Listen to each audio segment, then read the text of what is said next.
Alright, pusop sa inyo mga kababayan. Ako nga po pala si Jake Magnus at nandito na naman po kayo ngayon sa Jake Magnus TV at sa Facebook page po natin. Nandito na naman po kayo ngayon sa Jake Magnus Opinion. So ito po pag-uusapan natin mga kababayan ay walang iba lang naman. Kung hindi, etong isa pong Lieutenant General ay meron pong ibinulgar patungkol po dito kaya Secretary Anyo. Alam naman po natin na naharap sa matinding kontrobersiya etong si Secretary Anyo dahil nga sinasabi ng mga taga-suporta ni dating Pangulong Duterte na tinabla daw po nito at tinrider po nito, eto daw pong si Digong. Pero kung titingnan po natin mabuti, alam naman po natin mga kababayan na bibihira yung katulad ni Secretary Anyo na ang kinikilala ay hindi politiko at ang sinusuportahan at ipinaglalaban ay yung watawat at republika ng Pilipinas. Ibig sabihin tapat po siya sa konstitusyon at inirerespeto po niya ang republika ng Pilipinas. So ngayon, basahin po natin itong nakita nating balita galing po sa latest news na kung saan sabi po dito mga kababayan, bakit kinikilala bilang bayani si Secretary Anyo sa gitna ng maling bintang? So sabi dito mga kababayan, tumanggap ng matibay na suporta si National Security Advisor Eduardo Anyo mula kay retired Lieutenant General Antonio Parlade Jr. na maring ipinagtanggol siya sa isang Facebook post at tahasang pinabulaanan ang aligasyon kabilang si Anyo sa umano'y core group na nagplano sa pag-aresto kay dating Pangulong Rodrigo Duterte. Tutok, huwag kayong mawala sa focus sa tunay na kalaban ani ni Parlade. At ang kalaban ay hindi ang buong pamahalaan. Ang kalaban ay ang CPP at ang mga galamay nito sa gobyerno. Bilang dating commander sa Southern Tagalog at veteranong intelligence officer, pinatunayan ni Parlade ang integridad at makabayang paninindigan ni Anyo na tinawag niyang isang profesional na sundalo na ang katapatan sa bayan ay walang bahid. Dahil nga kung tingnan po natin mga kababayan, alam naman po natin na ito pong si Secretary Anyo ang nirerespeto po niya at sinusuportahan po niya at yung kanyang katapatan ay nasa Republika ng Pilipinas at sa kung ano yung sinasabi ng ating konstitusyon, hindi po sa kung kanino mang politiko. Kaya nga 'di ba ipinaliwanag ko na sa inyo ito noong mga nakaraang araw na sinasabi ko na hindi nyo dapat sinisisi etong si Secretary Anyo dahil nga ang sinusuportahan niya at ang kanyang ginagampanan ay yung kanyang tungkulin at mandato bilang isang taong gobyerno na sumusuporta sa Republika ng Pilipinas. At mas lalo magiging masakit sa mga kababayang Pilipino natin kung nagtaksil sa batas at sa sinasabi ng batas etong si Secretary Anyo. Kaso nga lang ang problema, ang ginawa po niya, naging tapat po siya sa kanyang mandato at tungkulin at higit sa lahat sa sinasabi ng konstitusyon. Kaya wala po tayong nakikita na dapat isisi kay Secretary Anyo. Ano po ngayon, ipagpatuloy pa natin. Sabi pa dito, magkasama kaming naging battalion commander sa Southern Tagalog sa kasagsagan ng insurrection. Ang kanyang katapatan sa bandila ay hindi matatawaran, ani ni Parlade.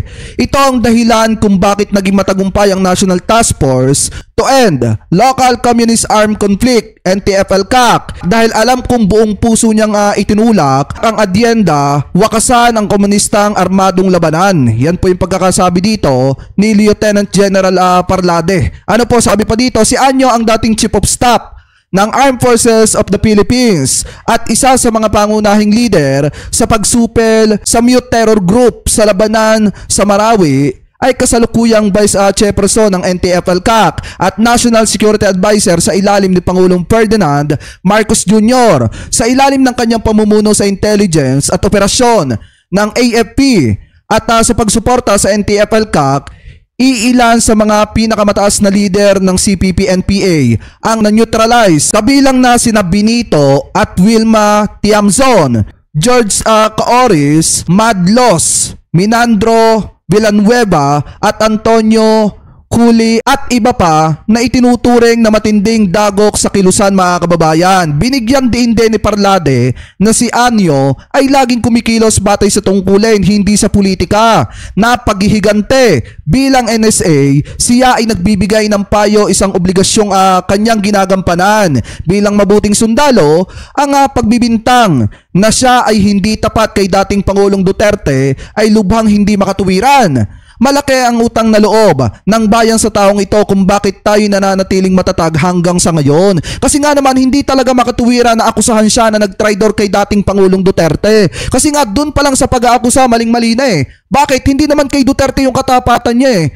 Ang katapatan niya mga kababayan nasa Republika ng Pilipinas at nasa konstitusyon. Kung ano yung sinasabi ng konstitusyon sa mga nakasaad na batas doon, yun po ang dapat masunod mga kababayan. Kasi nga bilang isang sundalo, dating sundalo at bilang isang taong gobyerno, dapat lang napamarisan siya mga kababayan ng ilan sa mga kababayang Pilipino po natin na hindi iniisip yung pampulitikang interes, kung hindi ang iniisip yung katapatan niya sa Republika ng Pilipinas at sa watawat ng Pilipinas, hindi sa kung kanino man na politiko. Kaya nga maling-mali na inakusahan po siya na nag-traitor daw dito po kay Digong. Ano po sabi pa dito?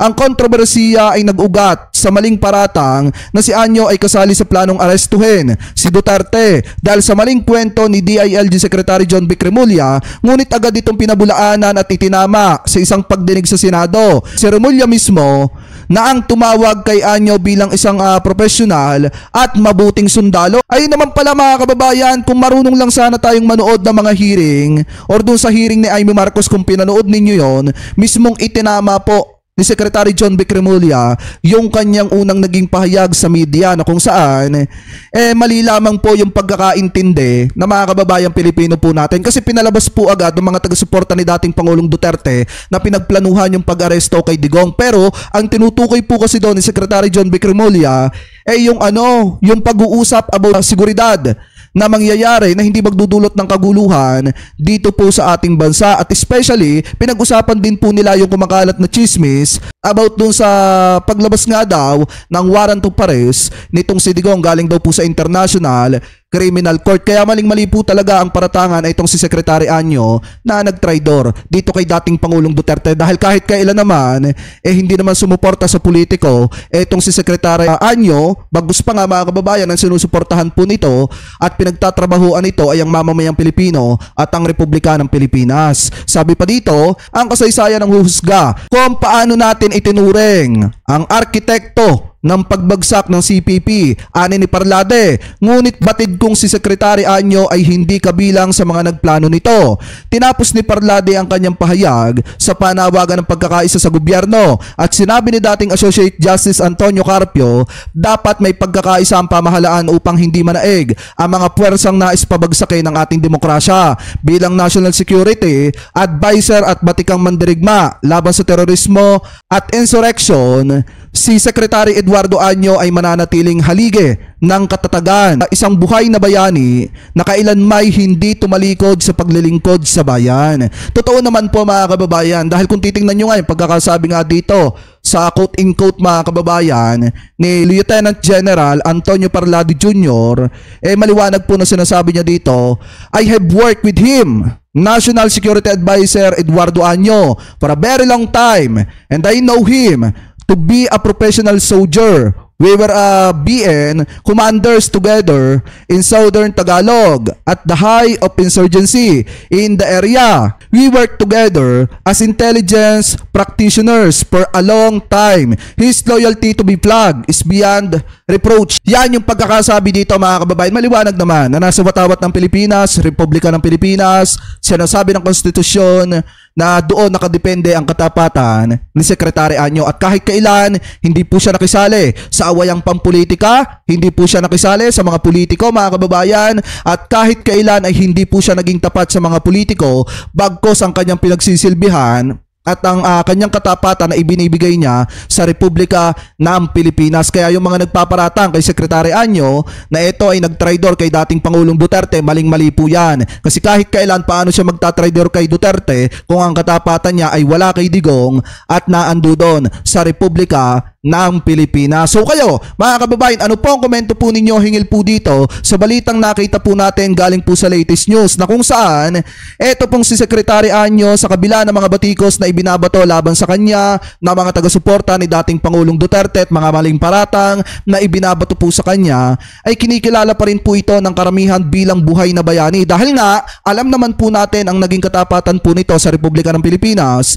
at naging trabaho po nito nung siya ay sundalo pa lamang na talagang nakikipaglaban mga kababayan sa mga taga-taong labas. Ano po, so ngayon, comment below na lamang po kung ano po masasabi nyo hingil po sa isyong ito mga kababayan na tinalakay po natin. At bago po tayo pang samantala magpaalam, lagi ko naman po sinasabi mga kababayan na eto pong si Secretary Anyo talagang isang tapat at bibihira lamang po tayo makakakita ng katulad niya na isang taong tapat sa Republika ng Pilipinas kaysa sa mga politiko at mga kaalyado na naging kasamahan po niya noon. Maliwanag naman po ang kanyang mandato na ang kanyang katapatan na ibibigay lamang po niya sa Republika ng Pilipinas at sa watawat ng Pilipinas. So comment below na lamang po kung ano pong opinion nyo hingil po dyan. At maraming salamat po especially sa lahat ng Team Replay na hindi po nakakalimutan mag-iwan ng inyong mga komento, mag-like ng ating mga video at mag-subscribe sa ating YouTube channel. Maraming salamat din po sa lahat ng Team Replay na hindi po nakakalimutan